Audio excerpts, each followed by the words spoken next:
And finally, the element that seals their fate.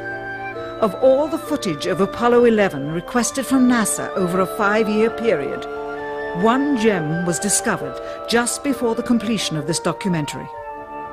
An old reel received by mistake.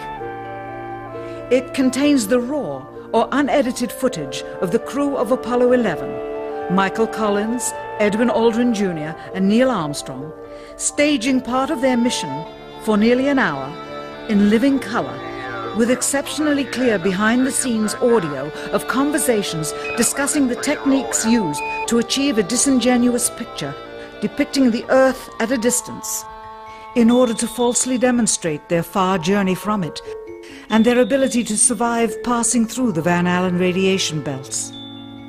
It cannot be misconstrued that this staging was done for some other reason prior to the mission, for the reel itself is slated and dated July 18th, 19th and 20th, 1969, the very days of the mission when they were said to be approaching and achieving lunar orbit.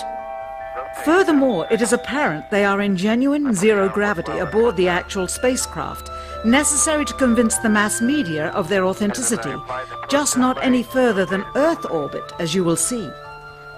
In this never-before-seen or heard footage, not only is the radio conversation between the astronauts and Houston Control audible, there is a secondary, private conversation taking place between the crew and a third confidential party, prompting the astronauts with what to say, when to speak, and how to effectively manipulate the camera to achieve the desired misleading effect. NASA claims that the Houston transmissions were the only ones taking place with the astronauts. Listen now as Houston Control initiates a conversation with the crew, only to find them too preoccupied with the behind-the-scenes trickery to respond. Moments pass and the oversight is picked up on by the clandestine third party, who quickly prompts them with talk. Immediately, Neil Armstrong speaks. Hello, Apollo 11. Houston, Goldstone says that the TV looks great. Over.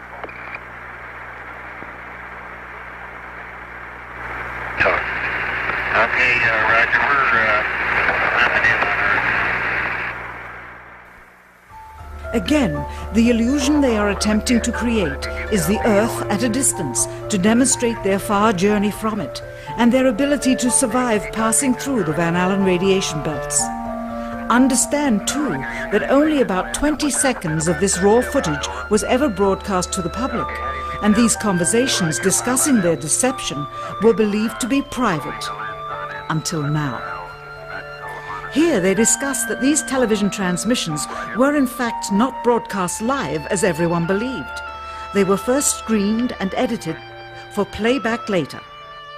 Roger, Neil. We just wanted a narrative such that we can, when we get the playback, we can sort of correlate what we were seeing. Thank you very much.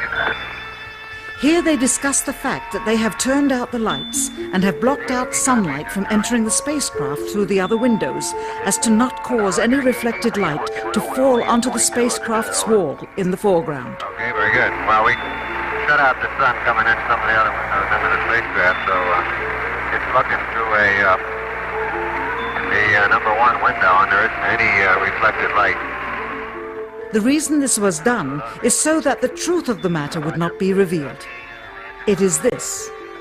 Though the federal government would have you believe that this is a view of Earth from a distance out of the spacecraft's window as it nears the moon, it is not.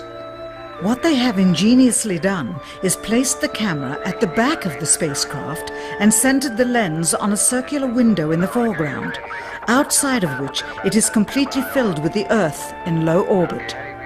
The circumference of the window then appears to be the diameter of the Earth at a distance, with the darkened walls of the spacecraft appearing to be the blackness of space around it.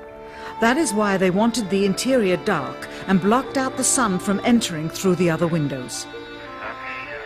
Here you can see the extruded window, probably 2 inches thick at the bottom. This is because the Earth's shine is coming in at a downward angle. It also causes the Earth to appear to be an irregularly shaped circle, for you are seeing the outside of the window at the bottom and the inside of the window at the top, which together form 2 different sized halves of a circle. Subsequently, this take was never used. As they perfected the shot, a crescent-shaped piece of black material was inset slightly into the window to create the illusion of the Earth's terminator line dividing night and day. It is uncannily convincing.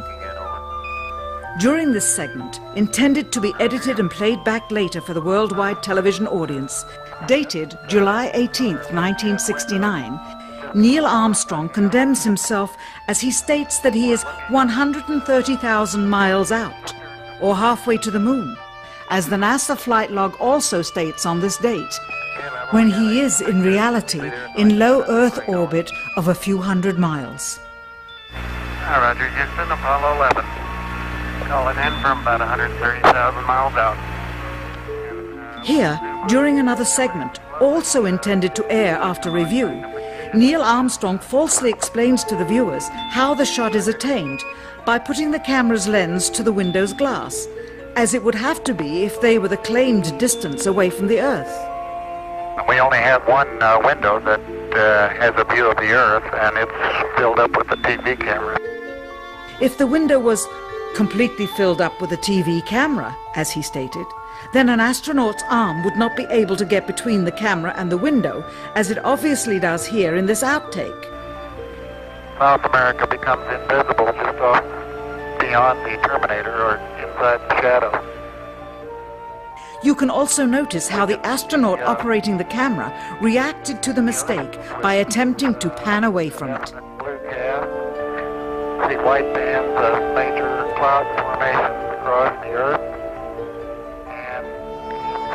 This is a segment that they believed wasn't even being recorded, much less suitable for broadcast, for the lens was being zoomed out and the scene was being changed to that of an interior of the astronauts at work, and apparently the stop button popped back up on the recorder without notice. Here is the diffused work light that they used to see camera controls, but not throw light onto the spacecraft's wall. Here they remove part of the crescent insert.